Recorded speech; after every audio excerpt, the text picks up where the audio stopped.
مولانا عبدالحکیم اسحاق کے بیانات کے لیے حکیم اسحاق آفیشل کو سبسکرائب کریں۔ مولانا عبدالحکیم اسحاق۔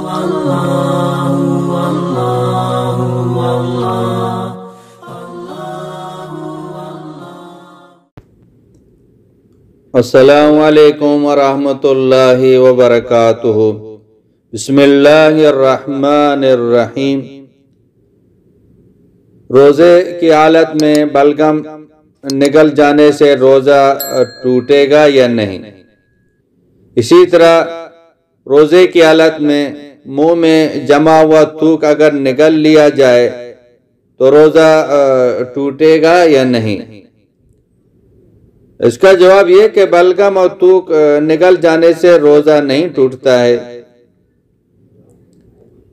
خود سے جمع شدہ تھوک نگلنے میں کوئی حرج نہیں ہے، البتہ بالقصد جمع کرنا اور اسے نگلنا یہ مکروہ ہے۔ ایسی صورت میں روزہ مکروہ ہو جائے گا لیکن روزہ ٹوٹے گا نہیں۔